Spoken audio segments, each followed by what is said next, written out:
Hello and welcome everyone. आज हम जहाँ पे टेक्सचुअल एक्सरसाइज देखने वाले हैं डस्ट ऑफ स्नो पोएम की, जो लिखी गई है रॉबर्ट फ्रॉस्ट के द्वारा। यहाँ पे ग्लॉसरी में अगर हम देखें तो हेमलॉक एक पॉइजनस ट्री को, पेड़ को कहा जाता है जिसके छोटे छोटे स्मॉल वाइट फ्लावर्स होते हैं। एंड देन है रूड, इसका मतलब होता है किसी चीज़ का दुख होना, सदमा होना। आते हैं थिंकिंग अबाउट द पोएम में जो क्वेश्चंस हैं इनको डिस्कस करते हैं। This poem presents a moment that seems simple. ये वाली जो पोएम है हमें एक ऐसे लम्हे के बारे में बात करती है जो दिखने में बहुत सिंपल लगता है, but has a larger significance. लेकिन इसका एक बड़ा मतलब है, इसका डीपर मीनिंग है। फिर आगे कह रहा है compare this other quotation from the Robert Frost. And यहाँ पे जो रॉबर्ट फ्रॉस्ट की दूसरी क्वाटेशन है इसके साथ हमें ये जो ऑलरेडी पोएम मेंशन की गई है इसको कंपेयर करना है। Always a larger significance, a little thing touches a larger thing। हमेशा एक बड़ा सिग्निफिकेंस जो छोटी चीज़ होती है वो एक लार्जर थिंग को टच करती है। And which simply states that कि जहाँ पे पोएम का मेटाफोरिकल मीनिंग है, जहाँ पे जिस इंसिडेंट्स को पोइट बयान कर रहा है that is negativity. And poet ने हाईलाइट किया है कि इसी निगेटिविटी के जो आउटकम्स हैं पॉजिटिव भी होते हैं। देन हम डायरेक्टली क्वेश्चंस पे आते हैं। चीज़ें तो हमने ऑलरेडी डिस्कस कर रखी है। What is a dust of snow? Dust of snow क्या है? क्वेश्चन का ये पहला पार्ट है। व्हाट डज द पोइट से has changed his mood? Poet क्या कहता है कि उसका मूड जो है चेंज हुआ है? कैसे चेंज हुआ है? How has the poets mood change? कैसे पोइट का मूड जो है चेंज हुआ है? 3 पार्ट हैं क्वेश्चन के। एंड इस पोएम का ये बहुत इंपॉर्टेंट क्वेश्चन है, वेरी इंपॉर्टेंट, इसको लिख रखा है। पहला तो है what is a dust of snow? A dust of snow means particles of snow held together। Dust of snow का मतलब है स्नो के पार्टिकल्स जो इकट्ठे हों।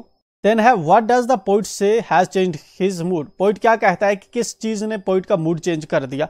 तो इसका आंसर आके लिखा हुआ है the poet the falling of the dust of the snow on him changed his mood। बर्फ का उस पर गिरना जो है इसकी वजह से उसका मूड चेंज हो जाता है। Then है how has the poet's mood changed? Poet का मूड कैसे चेंज हुआ? First he फेल्ट सैड, पहले वो गमगीन फील कर रहा था। But the falling of the dust of snow change his mood. लेकिन जब बर्फ उस पर गिरती है तो इससे उसका मूड जो है चेंज हो जाता है। It change it towards the beauty of nature. यह जो है कुदरत की जो खूबसूरती है उसकी तरफ उसका मूड चेंज हो जाता है। Are in a different way, या फिर डिफरेंट वे से ब्रैकेट करके हम इसको लिख सकते हैं इन ए पॉजिटिव सेंस। ठीक है। द जहाँ पे देखते हैं आपका क्वेश्चन नंबर 2 है how does Frost present nature in this poem? Frost nature को इस पोएम के अंदर किस तरह से प्रेजेंट करता है? द फॉलोइंग क्वेश्चंस में help you to think of an answer. ये जो नीचे वाले क्वेश्चंस है ये आपकी मदद करेंगे आंसर्स ढूंढने में। पहला है what are the birds that are usually named in poems? कौन से परिंदे हैं जिनका अक्सर हमें पोएम्स के अंदर नाम देखने को मिलता है? Do you think A crow is often mentioned in poems? तुम्हें लगता है कि जो कौवा होता है अक्सर पोएमों में देखने को मिलता है? What images come to your mind when you think of a crow? आपके दिमाग में कैसी इमेज बनती है जब आप एक कौवे के बारे में सोचते हैं? वेरियस पार्ट्स हैं, पहले इसी को देखते हैं। इसका आपका जो पहला इसमें है कि कौन कौन से परिंदे हैं जिनको यूजुअली जो है पोएमों के अंदर मेंशन किया जाता है। तो इसका आंसर है पहले बर्ड्स विद ग्रेट क्वालिटीज। वो परिंदे जिनकी बढ़िया क्वालिटीज होती हैं are usually named in poems. Generally वो पोएमों के अंदर हमें देखने को मिलते हैं। Some of such popular birds are, इनमें से कुछ पॉपुलर बर्ड्स हैं जिस तरह से कुकू है, मीना है, पीकॉक है, पैरट है। ये ज़्यादा क्वालिटीज़ वाले परिंदे हैं तो अक्सर हमें पोएमों के अंदर देखने को मिलते हैं। देन आगे पूछता है do you think A crow is often mentioned in poems? तुम्हें लगता है कि जो कौवा होता है ये भी अक्सर पोएमों के अंदर हमें देखने को मिलता है? A crow is rarely mentioned in poems. एक क्रो जो होता है, कौवा जो होता है, उसको इतने वास्ट तरीके से मतलब बहुत ज़्यादा हमें देखने को नहीं मिलता, बहुत कम पोएमों में देखने को मिलता है कौवा। पोइट इसको बहुत कम यूज करते हैं इस परिंदे को अपनी पोएमों में।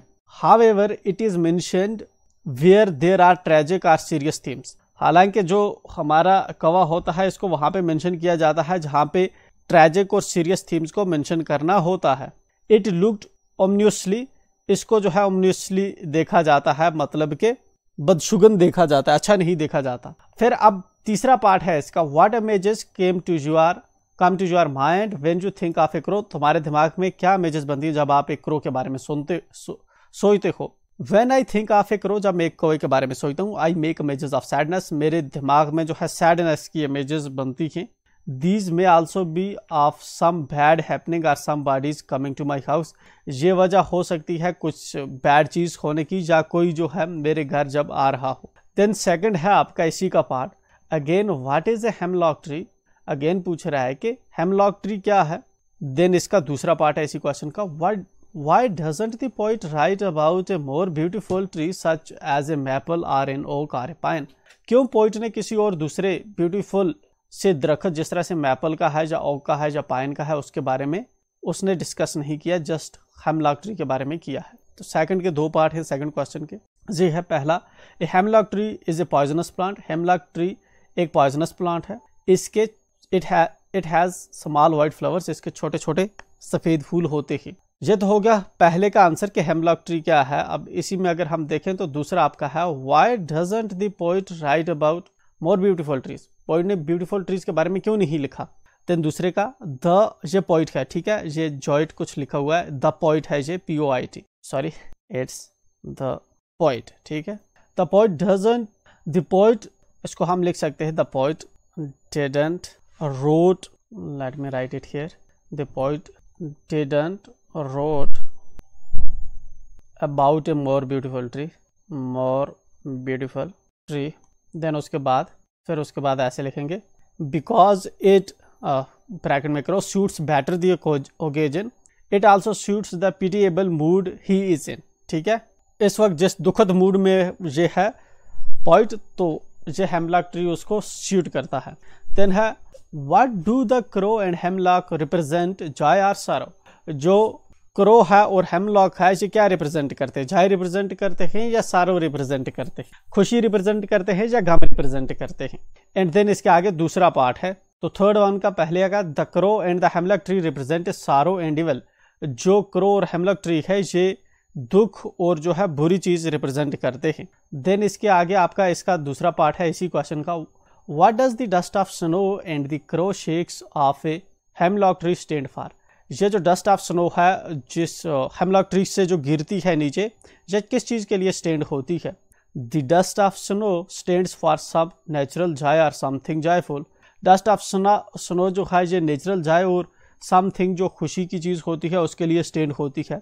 It means the sad day is going to change, इसका मतलब यह है कि इस बर्फ़ के गिरने की वजह से जो गमगीन दिल चल रहा था वो चेंज होगा। It is going to change and to something joyful for the poet, इसकी वजह से जो है पोइट का जो है खुश होगा, पहले उसका जो मूड है वो चेंज हो जाएगा। इसके हमने तीनों कर दिए। देन हमारा क्वेश्चन नंबर 3 है, have there been times when you felt depressed और होपलेस, कभी कभी ऐसा तुम्हारी ज़िंदगी के अंदर टाइम आया है जब आप जो है डिप्रेस्ड और नाउमीद फील कर रहे हो। How you experienced a similar moment that changed your mood that way, आपने कभी ऐसा ही कभी एक्सपीरियंस मोमेंट जो है सिमिलर एक्सपीरियंस किया है आपने ऐसा मोमेंट जिसकी वजह से आपका मूड चेंज हो गया हो उस दिन। तो क्या आंसर लिखेंगे, there have been times when I have felt sad depressed and hopeless, जहाँ पे जो है टाइम्स आए हैं जब मैं जो है गमगीन था, डिप्रेस्ड था और होपलेस था। But after that something has taken place, लेकिन उस कुछ चीज़ होने के बाद that has change those and moments into those of relief,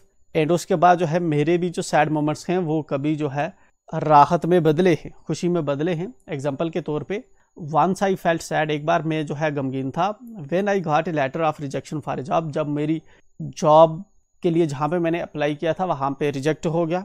but after an hour, लेकिन 1 घंटे बाद or so I got a telephone, 1 घंटे के बाद मुझे कॉल आती है, I was asked to join another job, मुझे जो है दूसरी जगह पे जॉब मिल गई थी। तो यहाँ पे सैड था, अगेन इसका मूड जो है चेंज हो गया। इसके साथ ही हम देखें तो हमारी ये जो पोएम है डस्ट ऑफ स्नो से ख़त्म हो जाती है। अब नेक्स्ट है हमारी fire and ice, that will be covering in next video.